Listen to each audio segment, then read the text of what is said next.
El 30 de junio de 1934, uno de los hombres más poderosos de las SA fue arrestado en Berlín y ejecutado horas después sin juicio. Su nombre, Karl Ernst. Su cuerpo fue enterrado en una fosa común. Su esposa nunca volvió a verlo. Ernst no había nacido como jefe paramilitar. Su vida comenzó en los barrios obreros de Berlín y lo llevó al mundo clandestino de la prostitución masculina en Hamburgo y en clubes como el Eldorado. Allí construyó contactos, redes y lealtades que lo impulsaron hasta convertirse en jefe de las SA en Berlín-Brandenburgo, al mando de más de 30.000 hombres. Su cercanía a Ernst Röhm lo convirtió en figura clave de las calles berlinesas y en blanco inevitable cuando Hitler decidió eliminar a la cúpula de las SA. ¿Por qué el régimen necesitaba borrar a Ernst? ¿Qué secretos lo convertían en amenaza para Hitler? ¿Cómo un prostituto berlinés terminó ejecutado como traidor del Reich? Orígenes ocultos, Hamburgo y el negocio prohibido. El 1 de septiembre de 1904, en el distrito berlinés de Wilmersdorf, nació Karl Ernst en una familia de clase trabajadora. Su padre, veterano de la caballería imperial, trabajaba como guardaespaldas privado tras el colapso del imperio. Su madre Marta mantenía el hogar mientras la economía alemana se desplomaba bajo el peso del Tratado de Versalles. Durante su infancia asistió a la Volksschule en Wilmersdorf y Grunewald. Ernst no destacó académicamente, pero completó su educación básica sin incidentes particulares. Terminada la escuela elemental, siguió un aprendizaje comercial entre 1918 y 1921, orientándose hacia el comercio de exportación. Su entrada al mundo laboral coincidió con la devastadora hiperinflación alemana. En 1923, los salarios se convertían en papel sin valor en cuestión de horas. Trabajadores que recibían pagos por la mañana no podían comprar pan por la tarde. Jóvenes como Ernst se encontraron atrapados en una economía donde los empleos estables habían desaparecido prácticamente por completo. Esta precariedad lo forzó a aceptar trabajos ocasionales: empleado de comercio, ayudante bancario, secretario temporal y botones en hoteles berlineses. Esta última ocupación resultó significativa porque los botones tenían acceso privilegiado a habitaciones y contacto directo con clientes adinerados. Funcionaban como intermediarios discretos entre huéspedes y redes de prostitución, evaluando las necesidades de turistas extranjeros, empresarios y funcionarios que requerían servicios sexuales. Ernst, joven, alto y de complexión atlética, comprendió rápidamente las oportunidades económicas. Los testimonios de archivos policiales lo describen como parte activa del circuito de prostitución masculina que operaba en Berlín y Hamburgo durante los años 20. Berlín y Hamburgo funcionaban como epicentros de la vida homosexual europea. El parágrafo 175 del Código Penal alemán criminalizaba las relaciones homosexuales, pero la aplicación práctica dependía de factores locales y económicos. En Hamburgo, el gran puerto atraía marineros, comerciantes internacionales y turistas que creaban demanda constante. En Berlín, el ambiente cultural generaba espacios donde la prostitución masculina operaba con relativa protección. La policía local toleraba frecuentemente estas actividades a cambio de información, sobornos o favores políticos. Existían bares, cabarets y clubes donde la prostitución masculina formaba parte de la oferta regular. La tolerancia surgía del pragmatismo económico, no de principios liberales. Para Ernst y miles de jóvenes alemanes, la prostitución no representaba una elección moral, sino una estrategia de supervivencia. Ernst desarrolló habilidades para identificar clientes potenciales entre huéspedes de hoteles y visitantes de clubes nocturnos. En Berlín trabajó como portero en clubes homosexuales, incluyendo el célebre Eldorado, cabaret internacionalmente conocido donde se reunían artistas travestidos, clientes extranjeros, funcionarios y miembros de la policía. El portero seleccionaba quién entraba, mantenía el orden interno, filtraba clientes confiables y participaba directamente en el comercio sexual. Esta posición otorgó a Ernst visibilidad entre clientes habituales y le permitió establecer una red de contactos que trascendía lo puramente comercial. En estos espacios conoció a militantes de las Sturmabteilung, la organización paramilitar del Partido Nacional Socialista. Ernst Röhm, jefe de las SA, Era conocido en círculos privados por su homosexualidad y por rodearse de jóvenes que combinaban disciplina militarizada con relaciones íntimas. Paul Roerbein, activista homosexual con vínculos nazis, sirvió como conexión entre Ernst y el círculo de Rom. Su presencia física y reputación en el ambiente nocturno le proporcionaron acceso a personas que combinaban poder político emergente con vida sexual clandestina. Miles de jóvenes desempleados se trasladaban constantemente a las grandes ciudades buscando sustento. En estaciones ferroviarias, cerca de muelles portuarios y en barrios populares, se desarrollaron redes organizadas de prostitución masculina que respondían a demanda local e internacional. Los clubes nocturnos ofrecían protección frente a la represión legal y espacios de anonimato, donde se mezclaban marineros, turistas, empresarios y policías. Esta mezcla social creaba oportunidades económicas, pero también riesgos constantes. La prostitución masculina adoptaba formas diversas. Existía prostitución callejera en parques y estaciones, caracterizada por transacciones rápidas y tarifas bajas. Paralelamente operaba prostitución selecta en cabarets privados, donde jóvenes eran presentados a clientes de mayor estatus.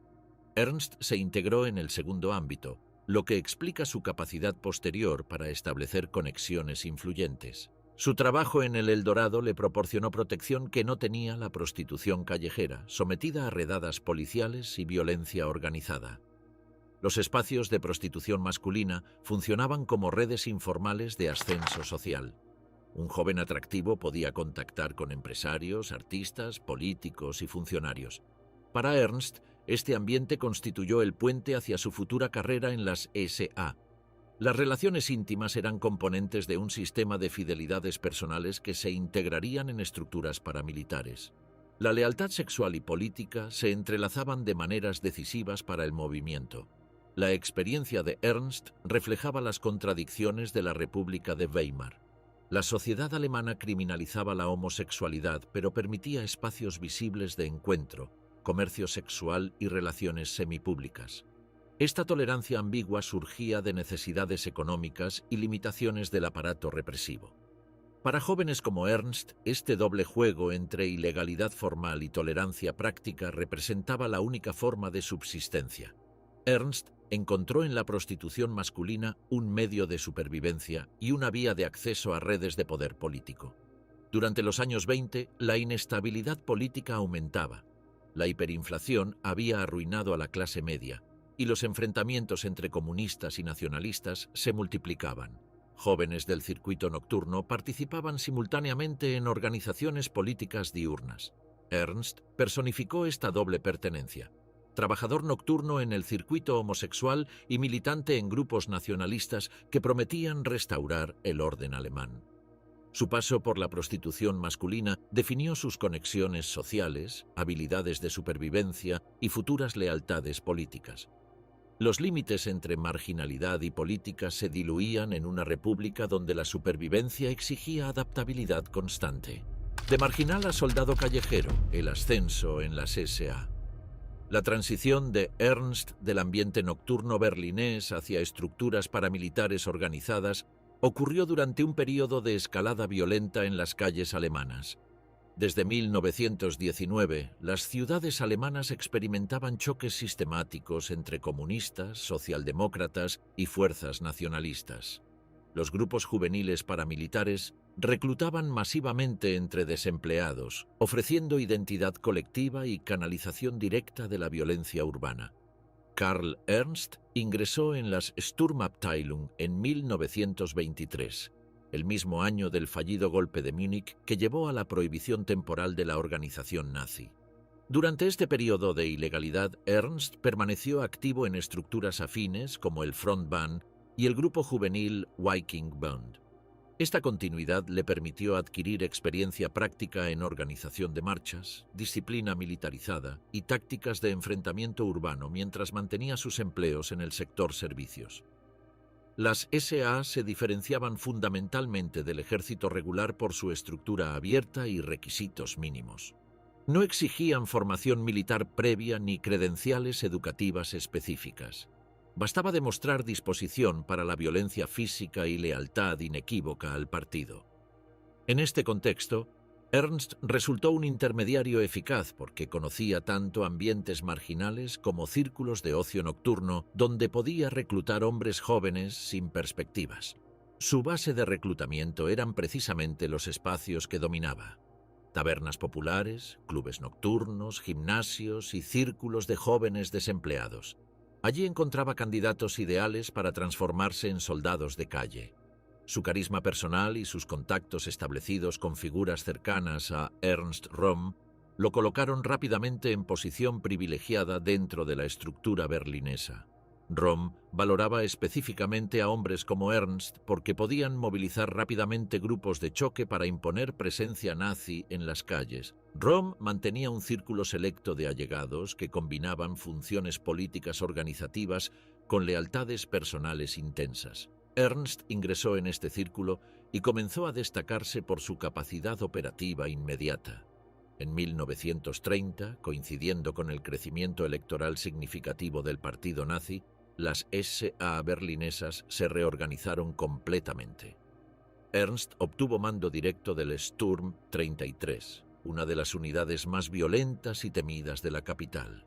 Este grupo estaba formado por aproximadamente 300 hombres con misiones específicas: enfrentamiento físico sistemático con comunistas, intimidación directa de opositores políticos y protección armada de mítines nacionalsocialistas. El Sturm 33 desarrolló reputación por su brutalidad calculada. Ernst lo dirigía con disciplina militar estricta, pero manteniendo estilo directo y cercano con los miembros. Reclutaba activamente entre jóvenes desempleados y delincuentes de barrios obreros, ofreciendo camaradería inmediata, uniforme distintivo y sentido de pertenencia a algo poderoso. La violencia contra comunistas y socialdemócratas se convirtió en actividad cotidiana rutinaria. Los enfrentamientos seguían patrones establecidos: ataques organizados a bares frecuentados por militantes de izquierda, asaltos coordinados a reuniones políticas opositoras y choques planificados durante manifestaciones rivales. Los informes policiales de principios de los 30 mencionan repetidamente la participación del Sturm 33 en disturbios callejeros específicos por toda la geografía berlinesa. La visibilidad de estos enfrentamientos no debilitaba al partido nazi, sino que reforzaba deliberadamente la imagen de fuerza imparable que Hitler quería proyectar. La estrategia consistía en demostrar que los nazis podían imponer su voluntad en el espacio público mediante superioridad física organizada. En 1931, Ernst fue ascendido a jefe de todo el grupo SA de Berlín-Brandenburgo, quedando al mando directo de más de 30.000 hombres. Su ascenso meteórico en menos de una década, desde trabajador nocturno hasta líder de una de las formaciones paramilitares más grandes de Alemania, resultó de la combinación precisa de contactos personales con Röhm, capacidad demostrada de reclutamiento masivo y habilidad comprobada para organizar violencia callejera efectiva. La relación específica entre Ernst y Röhm fue determinante para este ascenso. Röhm confiaba en él no solamente por lealtad personal, sino porque Ernst representaba el tipo exacto de dirigente capaz de conectar efectivamente con la base social más violenta de la SA. Mientras Röhm se ocupaba de estrategias políticas amplias y negociaciones con la dirección partidaria, Ernst garantizaba control práctico inmediato de Berlín. El grupo bajo su mando se convirtió en fuerza política decisiva en la capital durante un momento crucial, cuando enfrentamientos diarios entre nazis y comunistas definían la vida cotidiana de barrios obreros enteros. Ernst organizaba ataques planificados con precisión militar, asegurando que las SA dominaran territorialmente barrios estratégicos de Berlín. Su táctica operativa consistía en ocupar permanentemente tabernas y cafés específicos, organizar patrullas nocturnas regulares en zonas designadas y responder inmediatamente con violencia superior a cualquier provocación comunista. Esta estrategia territorial fue especialmente efectiva en barrios de clase trabajadora, donde la lealtad política se definía mediante presencia física constante. El Partido Comunista Alemán mantenía sus propias milicias paramilitares, el Roter Frontkämpferbund, con las cuales las SA se enfrentaban sistemáticamente. Estos choques ocurrían en manifestaciones rivales, mítines simultáneos, huelgas laborales e incluso funerales de militantes caídos. El objetivo estratégico era demostrar superioridad física en el espacio público mediante confrontación directa. Ernst destacó especialmente en la organización de ataques coordinados que aseguraran dominancia nazi en territorio urbano disputado. Sus hombres respondían a códigos de señales específicos, utilizaban armas improvisadas efectivas y actuaban con sincronización que impresionaba incluso a observadores policiales hostiles. Paralelamente a estas actividades violentas, Ernst mantuvo su cercanía personal al círculo homosexual que rodeaba directamente a Röhm, aunque públicamente el nazismo promovía discursos de moralidad germánica tradicional. En la práctica muchos líderes de las SA vivían con tolerancia relativa en ambientes homosexuales privados. Para Ernst, este doble mundo no era contradictorio sino complementario. La violencia política diurna y la sociabilidad homosexual nocturna se reforzaban mutuamente mediante sistemas de lealtad personal que trascendían categorías convencionales. Su éxito dependía precisamente de su capacidad para navegar ambos ambientes sin conflicto aparente. En 1932, con la crisis económica profundizándose y el desempleo alcanzando cifras históricas, las SA berlinesas crecieron exponencialmente. Miles de jóvenes sin trabajo se alistaban diariamente en busca de comida regular, uniforme distintivo y camaradería organizada. Ernst era percibido como líder accesible, capaz de mezclarse personalmente con sus hombres en tabernas locales y simultáneamente dirigir operaciones de gran escala con efectividad militar. Su reputación como organizador de las unidades más agresivas lo convirtió en figura de referencia obligada para militantes nazis de toda Alemania. Delegaciones de otras ciudades visitaban Berlín específicamente para estudiar las tácticas del Sturm 33 y aplicarlas en sus territorios locales. La violencia alcanzó intensidad máxima durante el verano de 1932, conocido como Julio Sangriento, cuando enfrentamientos entre comunistas y nazis produjeron cientos de muertos y heridos solamente en Berlín. El Sturm 33, bajo mando directo de Ernst, estuvo en el centro de los combates más intensos. La policía elaboró informes detallados documentando su participación en ataques específicos a sedes sindicales y enfrentamientos armados en barrios obreros como Wedding y Neukölln. Estos informes describían tácticas militares sofisticadas, coordinación temporal precisa y uso efectivo de armamento improvisado que superaba las capacidades de grupos rivales. La capacidad demostrada de Ernst para mantener cohesionada una fuerza tan numerosa en contexto de violencia constante le aseguró confianza definitiva de Röhm y la dirección partidaria. Para Hitler, el control de Berlín representaba objetivo estratégico fundamental. El trabajo de Ernst como jefe de las SA en la capital constituía factor decisivo en la preparación del ascenso nazi al poder. En enero de 1933, cuando Hitler fue nombrado canciller, Karl Ernst era ya uno de los líderes paramilitares más poderosos e influyentes de la capital alemana. Su dominio territorial de Berlín y su capacidad para movilizar miles de hombres armados lo situaban en posición de poder real que trascendía su rango formal dentro de las SA. El complot contra las SSA, Hitler, la Reichswehr y el miedo a Röhm. La consolidación de poder de Hitler tras su nombramiento como canciller en enero de 1933 generó tensiones imprevistas dentro del propio movimiento nazi. Las SA, que habían resultado decisivas para imponer presencia callejera e intimidar opositores, comenzaron a ser percibidas como problema por sectores clave del nuevo régimen. Para 1934, las Sturmabteilung reunían aproximadamente 3 millones de miembros en toda Alemania, superando largamente en número al ejército regular limitado por Versalles a 100.000 soldados. Ernst Röhm concebía a las SA como núcleo de una futura milicia popular que reemplazaría completamente a las fuerzas armadas tradicionales. En discursos internos insistía repetidamente en que la revolución nacionalsocialista no podía detenerse en la conquista del poder político formal. Exigía una segunda fase transformadora que incluiría la sustitución total del Reichswehr por las SA como fuerza armada principal del Estado. Esta postura generó alarma inmediata en los mandos militares profesionales. La Reichswehr, aunque limitada numéricamente, constituía la institución más cohesionada y técnicamente preparada de Alemania. Sus generales estaban convencidos de que cualquier intento de reemplazarlos con una milicia de masas significaría el colapso del aparato militar alemán y la pérdida definitiva de capacidad bélica seria. Generales como Werner von Blomberg y Werner von Fritsch transmitieron directamente a Hitler que la lealtad del ejército al nuevo régimen dependía absolutamente de frenar las ambiciones de Röhm. El ejército conservaba el monopolio del armamento moderno y la capacidad real de combate. Si Hitler quería consolidar poder duradero y preparar futura expansión militar, necesitaba imperiosamente su apoyo institucional. Los industriales y grandes empresarios constituían otro sector alarmado por el crecimiento descontrolado de las SA.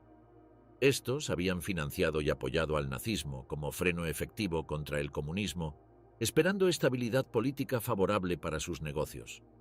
La violencia callejera continua, los saqueos esporádicos y la retórica anticapitalista de algunos líderes de las SA ponían en duda esa estabilidad esperada.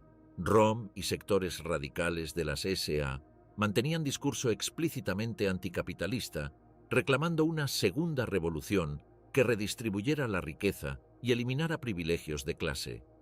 Este lenguaje inquietaba profundamente a quienes habían invertido recursos considerables en el ascenso nazi.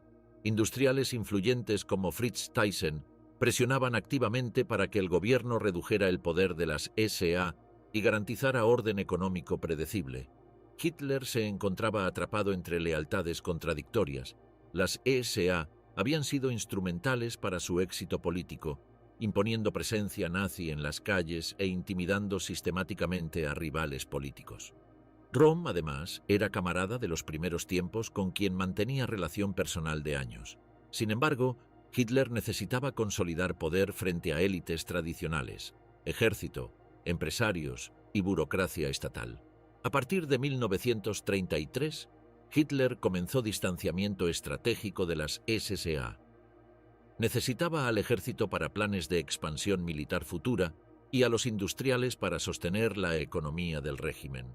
El desafío consistía en neutralizar el poder de Röhm sin provocar ruptura que desestabilizara el propio movimiento. Röhm, convencido de su fuerza organizativa, continuó reclamando integración del ejército regular en las SA. En reuniones internas insistía en que la verdadera revolución permanecía pendiente y que las SA constituían el instrumento histórico para realizarla. Simultáneamente mantenía vida personal y círculo íntimo, que eran secretos conocidos. Su homosexualidad y sus protegidos fueron utilizados sistemáticamente por enemigos internos para desacreditarlo. Los rumores sobre conspiraciones dentro de las SA comenzaron a circular intensivamente durante los primeros meses de 1934.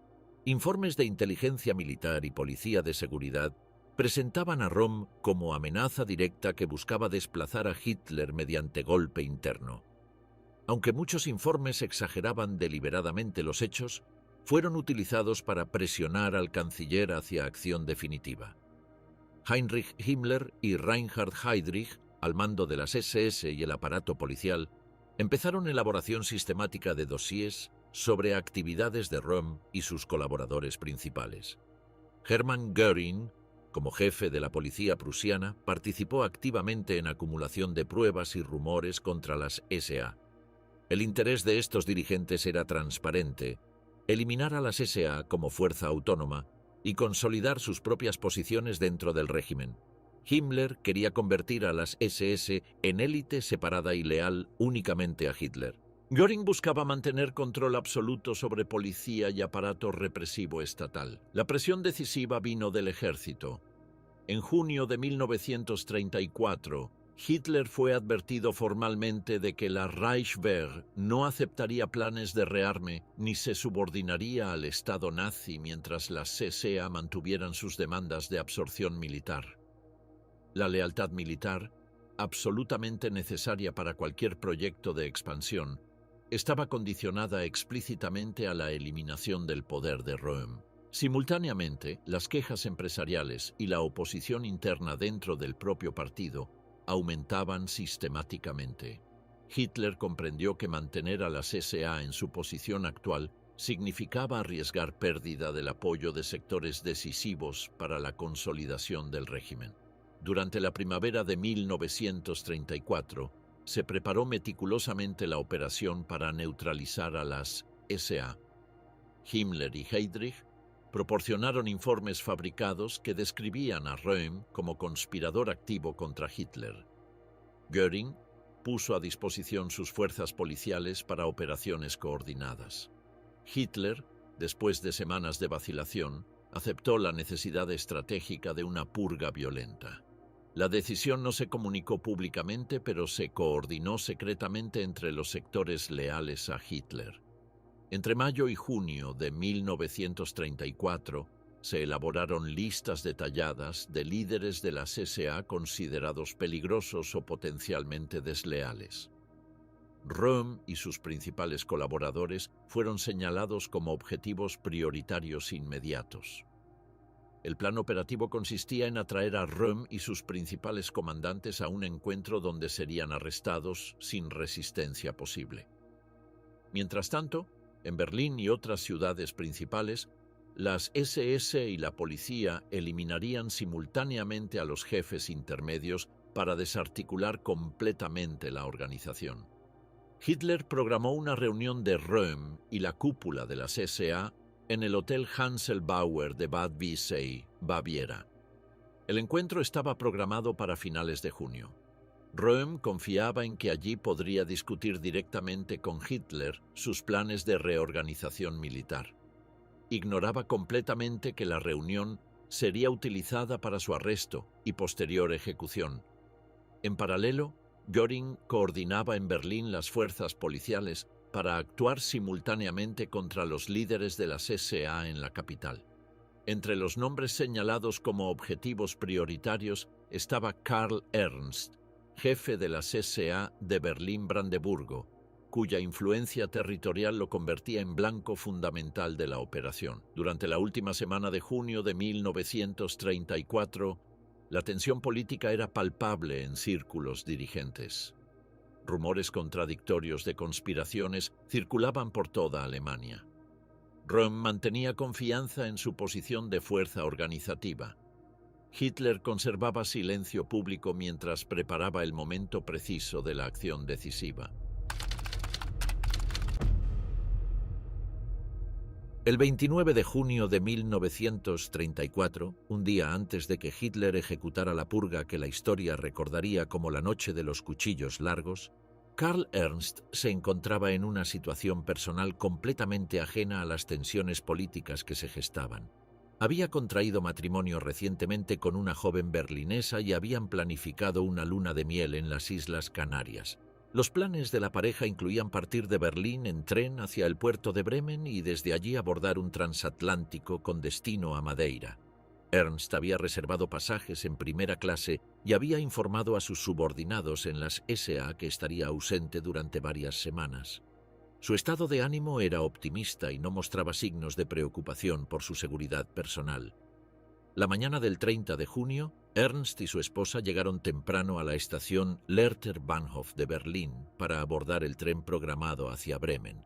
El andén estaba relativamente vacío debido a la hora matutina.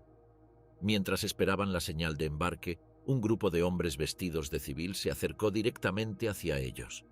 Los agentes se identificaron como miembros de la Gestapo y presentaron una orden de arresto emitida desde las oficinas centrales de Hermann Göring. Ernst fue informado de que debía acompañarlos inmediatamente para interrogatorio urgente. No se le proporcionaron detalles sobre los cargos específicos ni se le permitió comunicarse con abogados o contactos políticos. Ernst preguntó sobre su esposa y fue informado de que ella sería liberada tras verificación de identidad. Los agentes le aseguraron que el arresto era procedimiento rutinario y que sería liberado en pocas horas una vez aclarados ciertos malentendidos administrativos. Ernst no opuso resistencia física y cooperó completamente con las instrucciones. Su esposa fue separada inmediatamente y conducida a dependencias policiales diferentes, donde permaneció detenida durante interrogatorio que duró varias horas. Fue liberada esa misma tarde sin recibir explicaciones claras sobre la situación de su marido. Le informaron únicamente que Ernst estaba siendo investigado por asuntos relacionados con seguridad del Estado. Ernst fue trasladado bajo custodia armada desde Berlín hacia destino inicialmente no revelado. El vehículo oficial tomó dirección norte y recorrió aproximadamente 150 kilómetros hasta llegar a Stettin, ciudad portuaria en Pomerania. La elección de este lugar respondía a criterios de discreción operativa, alejado de la atención mediática de Berlín. Durante el trayecto, Ernst permaneció esposado y bajo vigilancia constante de 2 agentes armados. Según informes posteriores, mantuvo actitud cooperativa y expresó repetidamente su confianza en que el malentendido sería aclarado rápidamente. Preguntó varias veces sobre la naturaleza específica de las acusaciones, pero no recibió respuestas definitivas. Al llegar a Stettin, fue recluido en dependencias policiales locales que habían sido preparadas previamente para recibir prisioneros políticos de alta importancia, según órdenes transmitidas desde Berlín. Las autoridades locales habían sido informadas mínimamente sobre la operación y recibieron instrucciones estrictas de mantener absoluto silencio. Ernst fue alojado en celda individual sin contacto con otros detenidos. No se le permitió comunicación telefónica ni correspondencia. Sus pertenencias personales fueron confiscadas e inventariadas. Recibió comida básica, pero no tuvo acceso a periódicos ni información sobre acontecimientos externos. Las horas transcurrieron sin que se produjera interrogatorio formal ni se presentaran cargos específicos. Las órdenes transmitidas desde Berlín eran de ejecución inmediata sin proceso judicial. La operación se desarrollaba simultáneamente en múltiples ciudades alemanas como parte de la purga coordinada contra la dirigencia de las SSA.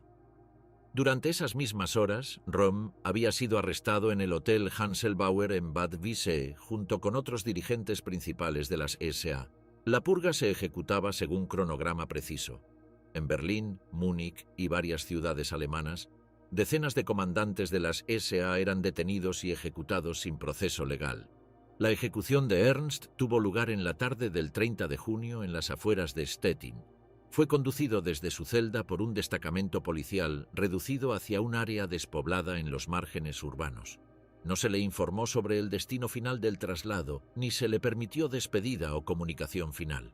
El fusilamiento se realizó de manera expedita. Ernst fue colocado frente a una pared improvisada y ejecutado por pelotón compuesto por policías locales y miembros de las SS trasladados específicamente para la operación. No hubo ceremonial militar ni se permitió últimas palabras registradas oficialmente. Testimonios posteriores de algunos participantes sugieren que Ernst mantuvo compostura hasta el momento final y expresó lealtad a Hitler, convencido de que su ejecución resultaba de malentendido que sería corregido póstumamente. Esta versión nunca fue confirmada oficialmente, pero circuló entre supervivientes de las SA en años posteriores. Su cuerpo fue enterrado inmediatamente en fosa común en las inmediaciones sin marcación identificatoria. No se elaboró certificado de defunción formal ni se registró oficialmente la ubicación del entierro. La familia no fue notificada hasta varios días después y no recibió el cuerpo para funeral privado. Un informe del Oberpräsident de Pomerania, fechado posteriormente, confirma que Ernst fue ejecutado junto con otros 2 dirigentes de las SA de nivel regional. La orden procedía directamente de Berlín y estaba justificada bajo argumento de participación en supuesto complot contra Hitler y la seguridad del Reich. La rapidez del proceso desde arresto hasta ejecución refleja la naturaleza completamente extralegal de toda la operación. No hubo defensa, proceso judicial, apelación ni revisión. La purga operaba según listas preparadas previamente y órdenes de eliminación física inmediata sin consideraciones legales. En Berlín, las SA quedaron descabezadas tras la eliminación simultánea de Ernst y otros comandantes regionales. En cuestión de horas, las unidades que habían sido leales a Ernst quedaron bajo control directo de hombres designados por las SS y por Göring. La resistencia organizada fue imposible debido a la velocidad y coordinación de la operación. El régimen justificó posteriormente las ejecuciones mediante comunicado emitido el 13 de julio, en el que Hitler declaró haber actuado preventivamente para evitar golpe de Estado de las SA. En la lista oficial de 77 personas ejecutadas figuraba el nombre de Ernst. Las cifras reales fueron superiores. posiblemente entre 150 y 200 víctimas. Ernst fue presentado oficialmente como uno de los líderes directamente implicados en la conspiración de Röhm contra Hitler. Sin embargo, no existen pruebas documentales de que hubiera planeado acción independiente contra el régimen. Su inclusión en las listas respondía a su posición de comando en Berlín y a la necesidad estratégica de eliminar todos los jefes relevantes de las ESA. Su esposa fue notificada oficialmente de la muerte días después de la ejecución. Recibió información mínima sobre las circunstancias y no se le permitió organizar funeral público. La política oficial del régimen consistía en silenciar cualquier manifestación de duelo y prohibir homenajes a los ejecutados durante la purga. La purga del 30 de junio de 1934 no se limitó a los líderes de las SA. Hitler aprovechó la operación para eliminar simultáneamente a enemigos políticos, rivales personales y figuras que representaban obstáculos para la consolidación total del poder nazi. La lista de víctimas reveló la naturaleza oportunista de la operación, que trascendía ampliamente el conflicto original con Röhm. Kurt von Schleicher, último canciller antes de Hitler, fue asesinado en su domicilio de Neubibelsberg junto con su esposa Elisabeth. Los asesinos de las SS irrumpieron en la residencia durante la tarde del 30 de junio y dispararon a ambos sin previo aviso. Schleicher representaba múltiples amenazas para Hitler. Como ex canciller simbolizaba la República de Weimar que el régimen quería erradicar. Como general mantenía influencia en círculos militares y como político experimentado conocía secretos comprometedores. Schleicher había intentado dividir al partido nazi mediante negociaciones secretas con Gregor Strasser en 1932. Había propuesto formar un gobierno que incluyera solo sectores moderados del nazismo, excluyendo a Hitler del poder real. Esta maniobra había fracasado, pero Schleicher conservaba contactos con militares descontentos y había criticado privadamente las políticas económicas nazis. Gregor Strasser, antiguo líder del ala izquierda del partido nazi, fue arrestado en Berlín el mismo día. Strasser había abandonado el partido en 1932 tras desacuerdos fundamentales con Hitler sobre estrategia política y orientación ideológica. Había intentado crear una facción nazi independiente que combinara nacionalismo con políticas sociales más radicales que las propuestas por Hitler. Durante su detención en los sótanos de la Gestapo en la Prinz-Albrecht-Straße, Strasser fue torturado sistemáticamente antes de ser ejecutado. Sus interrogadores buscaban información sobre redes de oposición interna y contactos con elementos antinazis dentro del propio partido. Su muerte eliminaba la posibilidad de que sectores descontentos del nazismo se reagruparan bajo su liderazgo alternativo. Strasser había representado la corriente más socialista del nazismo, defendiendo nacionalización de industrias y redistribución radical de la riqueza. Su eliminación señaló definitivamente que el régimen nazi se alinearía con intereses capitalistas tradicionales en lugar de implementar transformaciones económicas revolucionarias. Gustav von Kahr, ex comisario del Estado de Baviera, fue asesinado cerca de Dachau. Kahr había traicionado a Hitler durante el Putsch de Múnich de 1923 al negarse a apoyar la marcha sobre Berlín y había colaborado posteriormente con las autoridades bávaras para reprimir el movimiento nazi. Su muerte representaba venganza personal de Hitler por humillaciones sufridas una década antes.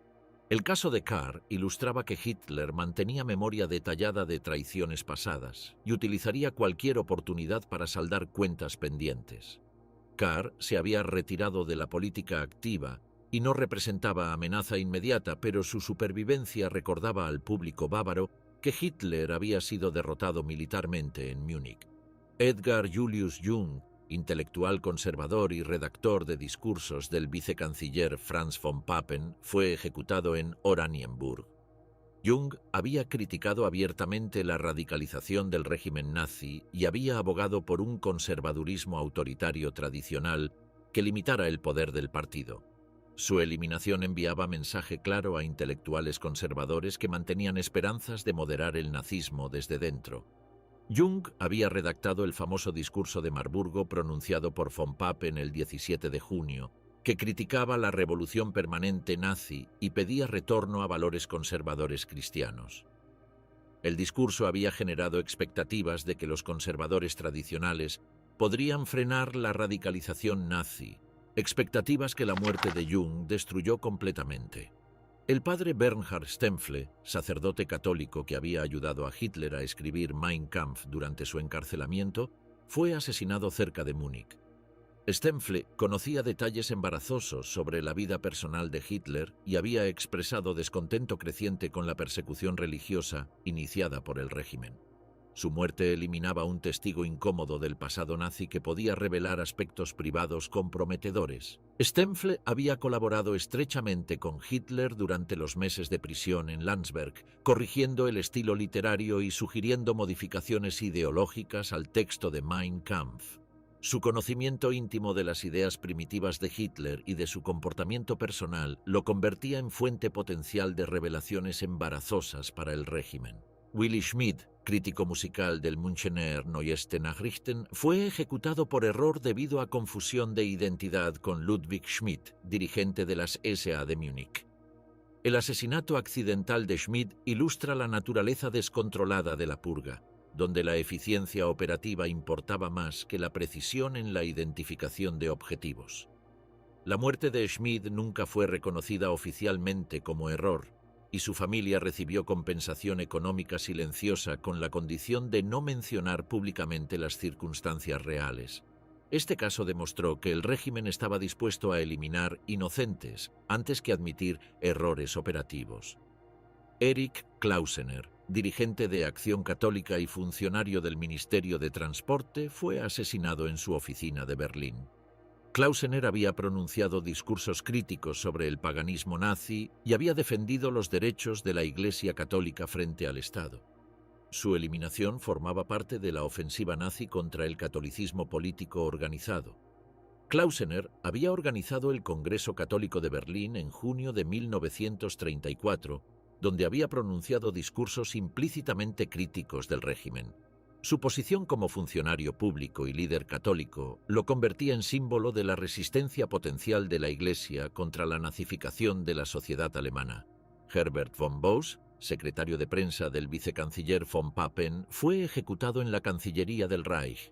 Boos había redactado materiales críticos sobre la radicalización nazi y había colaborado en la preparación del discurso de Marburgo. Su muerte constituía advertencia directa a von Papen sobre las consecuencias de continuar oponiéndose al régimen.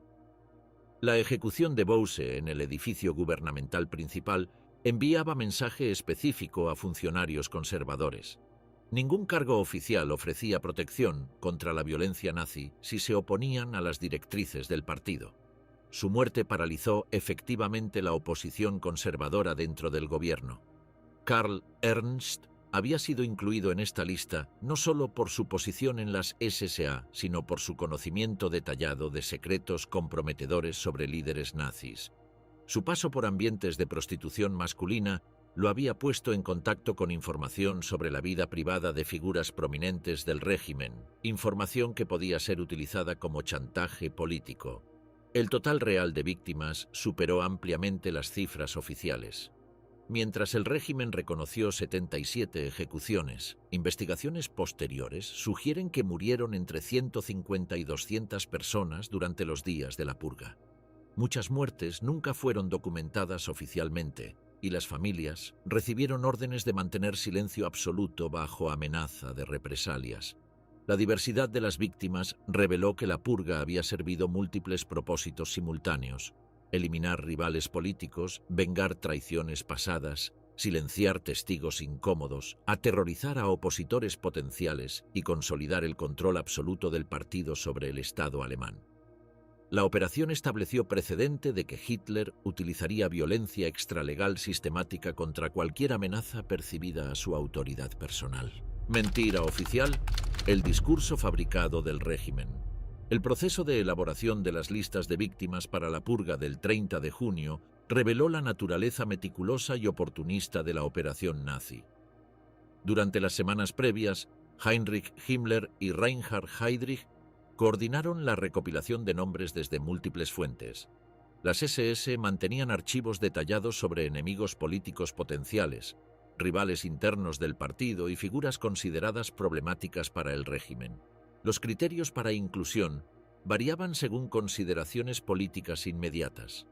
Algunos nombres fueron agregados por representar amenazas militares directas, otros por poseer información comprometedora y varios más por razones de venganza personal. Hermann Göring contribuyó con opositores prusianos, mientras comandantes regionales de las SS proporcionaron candidatos locales. Hitler revisó personalmente las listas durante reuniones secretas en la Cancillería. Testimonios posteriores describieron sesiones donde eliminaba o agregaba nombres según impulsos momentáneos, recordando traiciones pasadas o anticipando problemas futuros. Rudolf Hess coordinó información entre agencias del partido, centralizando reportes de la Gestapo e informes de las SS. La maquinaria propagandística nazi se activó inmediatamente para construir narrativa coherente que justificara las muertes ante el público alemán. Joseph Goebbels coordinó campaña mediática masiva presentando la purga como acción heroica de Hitler para salvar la nación de conspiración traicionera. Los periódicos alemanes recibieron instrucciones detalladas sobre reportar los eventos. Völkischer Beobachter publicó artículos describiendo vasta conspiración de las SA para asesinar a Hitler y entregar Alemania a potencias extranjeras. Se fabricaron evidencias de contactos entre Rom y diplomáticos franceses, presentando las ejecuciones como defensa nacional. Der Angriff se concentró en aspectos morales, denunciando decadencia sexual de líderes ejecutados. Artículos detallados describían orgías homosexuales y corrupción financiera, estableciendo conexión entre inmoralidad personal y traición política. La prensa regional adaptó mensajes a audiencias locales. En Baviera se enfatizó venganza contra Kahr, en Prusia la eliminación de elementos republicanos. Radio Alemana transmitió programas especiales donde locutores explicaban la conspiración a audiencias masivas. Se dramatizaron supuestas reuniones secretas de conspiradores y se leyeron cartas falsificadas que implicaban a Rom en planes de golpe. Estas transmisiones alcanzaron millones de hogares alemanes simultáneamente. Carteles y panfletos inundaron ciudades alemanas mostrando caricaturas de Rom como traidor degenerado. La iconografía combinaba símbolos de homosexualidad con imágenes de traición nacional, reforzando asociaciones entre desviación sexual y deslealtad política. Estas imágenes fueron distribuidas masivamente en espacios públicos. La reacción internacional a la purga fue inmediata y mayoritariamente negativa. La prensa británica describió los eventos como regreso a barbarismo medieval. The Times de Londres publicó editoriales comparando a Hitler con tiranos históricos y cuestionando la civilización alemana. The Manchester Guardian denunció los asesinatos como eliminación sistemática de opositores. Periódicos franceses presentaron la purga como confirmación de peligrosidad del régimen nazi. Le Figaro publicó análisis detallados sobre inestabilidad del gobierno alemán y implicaciones para seguridad europea. La prensa francesa interpretó los eventos como señal de debilidad interna que podía ser explotada diplomáticamente. Medios estadounidenses expresaron alarma por métodos nazis. The New York Times publicó reportajes extensos sobre brutalidad del régimen y cuestionó políticas de apaciguamiento hacia Alemania.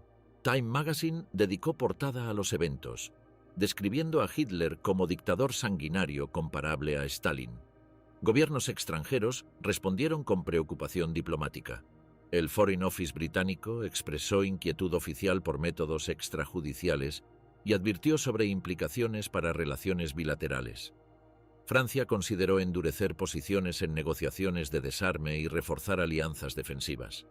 Estados Unidos mantuvo distancia diplomática creciente, con funcionarios del Departamento de Estado expresando privadamente dudas sobre confiabilidad alemana en compromisos internacionales. La administración Roosevelt comenzó reevaluación de políticas hacia el régimen nazi. La Sociedad de Naciones discutió formalmente los eventos, con delegados expresando preocupación por violación de principios civilizados. Aunque no se adoptaron medidas concretas, la purga contribuyó al aislamiento internacional progresivo de Alemania, Las consecuencias económicas inmediatas fueron mixtas pero significativas. Los mercados financieros internacionales reaccionaron nerviosamente a la inestabilidad política alemana. Las acciones alemanas cayeron en bolsas extranjeras y inversores internacionales expresaron cautela sobre compromisos en Alemania. Sin embargo, sectores empresariales alemanes respondieron positivamente a la eliminación de elementos radicales de las SA. Industriales como Gustav Krupp y Fritz Thyssen expresaron apoyo privado a Hitler por frenar tendencias anticapitalistas. Las acciones de empresas alemanas se recuperaron rápidamente en mercados domésticos. La estabilización política resultante de la purga tranquilizó a banqueros internacionales que habían temido revolución social en Alemania. Préstamos internacionales se reanudaron más fácilmente y negociaciones comerciales procedieron sin las complicaciones previas causadas por amenazas revolucionarias. La respuesta de las iglesias fue cautelosa y dividida. La Iglesia Católica expresó horror privado por asesinato de Erich Klausener, pero evitó confrontación pública directa. El Papa Pío XI expresó preocupación en comunicaciones diplomáticas privadas, pero no emitió condena pública explícita. Iglesias protestantes alemanas estuvieron divididas. Los cristianos alemanes, alineados con el nazismo, apoyaron la purga como limpieza moral necesaria. La Iglesia confesional, opuesta al régimen, expresó inquietud privada pero temía represalias abiertas. El pastor Dietrich Bonhoeffer escribió cartas privadas denunciando los asesinatos. Líderes religiosos internacionales fueron más directos en su crítica. El arzobispo de Canterbury expresó horror por métodos nazis y cuestionó compatibilidad entre cristianismo y nazismo. Organizaciones religiosas estadounidenses organizaron servicios de protesta y campañas de oración. La purga estableció precedente crucial para futuras operaciones nazis. Demostró que el régimen utilizaría violencia extralegal masiva cuando considerara necesario, independientemente de reacciones internacionales. También mostró efectividad de campañas propagandísticas coordinadas para justificar acciones controvertidas ante audiencias domésticas. El caso específico de Karl Ernst se perdió en la narrativa general sobre conspiración de las SA. Su pasado como prostituto fue mencionado brevemente en propaganda como ejemplo de decadencia moral, pero su historia individual no recibió atención especial. Su muerte se presentó como eliminación justificada de conspirador, sin referencias a aspectos específicos de su biografía. El Triángulo Rosa, homosexualidad bajo persecución. La eliminación de Ernst y la cúpula de las SA marcó un giro radical en la política sexual del régimen nazi. Hasta 1934, la homosexualidad había sido tolerada relativamente dentro de sectores específicos de las SA, donde las relaciones conocidas de Röhm y su círculo formaban parte de los equilibrios internos del movimiento. Esta tolerancia pragmática desapareció completamente tras la purga de junio. Heinrich Himmler asumió inmediatamente el liderazgo en la redefinición ideológica de la homosexualidad como amenaza directa al Estado racial.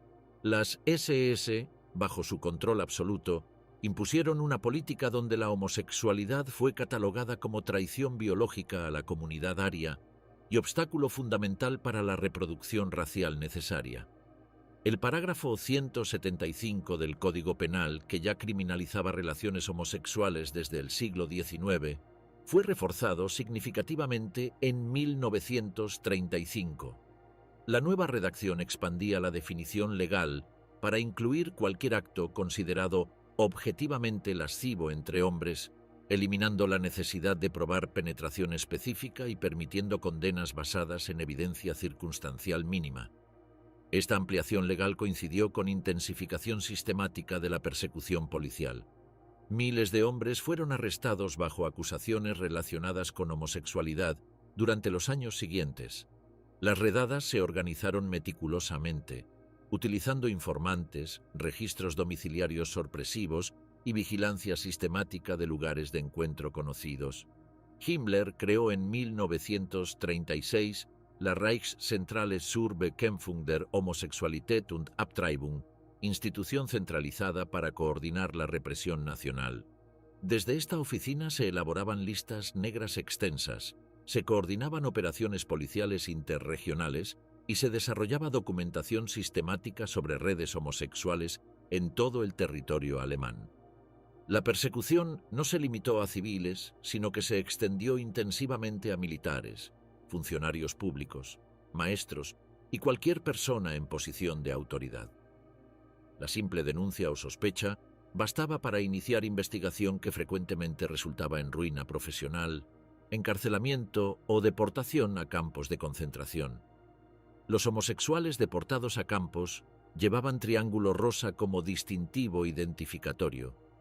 Sus condiciones de vida eran particularmente duras porque eran marginados sistemáticamente incluso por otros prisioneros y sometidos a castigos especiales diseñados específicamente para ellos. Las tasas de mortalidad en este grupo fueron extraordinariamente elevadas comparadas con otras categorías de prisioneros.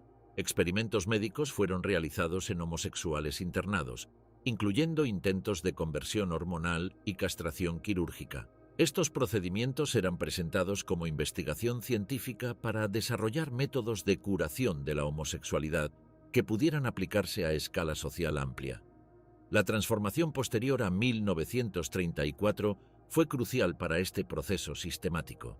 La eliminación de Röhm y figuras como Ernst sirvió como justificación histórica de que la homosexualidad constituía inherentemente traición política. La propaganda oficial asoció permanentemente homosexualidad con conspiración, corrupción y deslealtad al Estado. Esta asociación no era accidental sino estratégica. El régimen utilizó el destino de los líderes de la CSA como advertencia pública de que la tolerancia anterior había terminado definitivamente. La homosexualidad dejó de ser secreto manejable en círculos cerrados para convertirse en motivo automático de eliminación física. Las SA fueron completamente reestructuradas tras la purga. Los nuevos líderes designados debían demostrar conformidad absoluta con los ideales sexuales del régimen y someterse a vigilancia continua sobre su vida privada. Cualquier sospecha de comportamiento homosexual resultaba en destitución inmediata y frecuentemente en arresto. Esta reestructuración se extendió a todas las organizaciones del partido y del Estado. La SS desarrolló sistemas de vigilancia interna sofisticados para detectar homosexualidad entre sus propios miembros. Se establecieron procedimientos de denuncia anónima y se premiaba la delación de comportamientos sospechosos. La propaganda nazi comenzó a utilizar la homosexualidad como arma política contra enemigos internos y externos. Cualquier opositor podía ser acusado de homosexualidad independientemente de evidencias reales. Esta táctica resultó especialmente efectiva porque la acusación sola bastaba para destruir reputaciones y justificar persecución. El simbolismo del final de Ernst adquirió significados múltiples dentro del régimen. Su ascenso desde la prostitución masculina hasta posición de poder en las SA, seguido por su eliminación súbita, demostró que características que habían facilitado el ascenso se convertían posteriormente en motivos de eliminación. La ejecución de Ernst no fue presentada públicamente como castigo por homosexualidad, sino como eliminación de conspirador político. Sin embargo, en círculos internos del partido, su homosexualidad conocida fue utilizada como explicación de su traición natural y justificación póstuma de su eliminación. Entre 1933 y 1945, aproximadamente 100.000 hombres fueron arrestados bajo cargos relacionados con el parágrafo 175. De estos, aproximadamente 50.000 recibieron condenas formales. Entre 5.000 y 15.000 fueron deportados a campos de concentración donde las condiciones específicas de internamiento resultaron en mortalidad masiva. El contraste con el periodo anterior a 1934 es fundamental para comprender la transformación. Durante los primeros años del movimiento nazi, la homosexualidad de figuras como Röhm y Ernst había sido conocida pero tolerada por razones pragmáticas. Después de la purga, esa misma característica se convirtió retroactivamente en evidencia de traición inevitable. La eliminación de Ernst marcó simbólicamente el final de una época donde homosexuales podían ocupar posiciones de influencia dentro de organizaciones nazis. Su destino personal encarnó la transición del régimen desde tolerancia pragmática hacia persecución sistemática como política de Estado. Después de 1934, la homosexualidad en el discurso nazi apareció exclusivamente como estigma utilizado contra enemigos. La figura del homosexual conspirador se estableció permanentemente en la mitología del régimen como explicación de traiciones internas y amenazas contra la pureza racial. Heinrich Himmler consolidó gradualmente a las SS como cuerpo de élite, utilizando la represión de la homosexualidad como mecanismo central de disciplina y control social. La persecución se extendió sistemáticamente más allá de militantes políticos para incluir civiles, empleados y soldados. La sospecha mínima bastaba para destruir vidas completamente. La homosexualidad se transformó en tabú absoluto dentro del régimen nazi. El nombre de Karl Ernst desapareció de registros oficiales, publicaciones del partido y memoria colectiva del movimiento. Su eliminación física fue acompañada por eliminación simbólica que borró su existencia de la historia oficial del nazismo.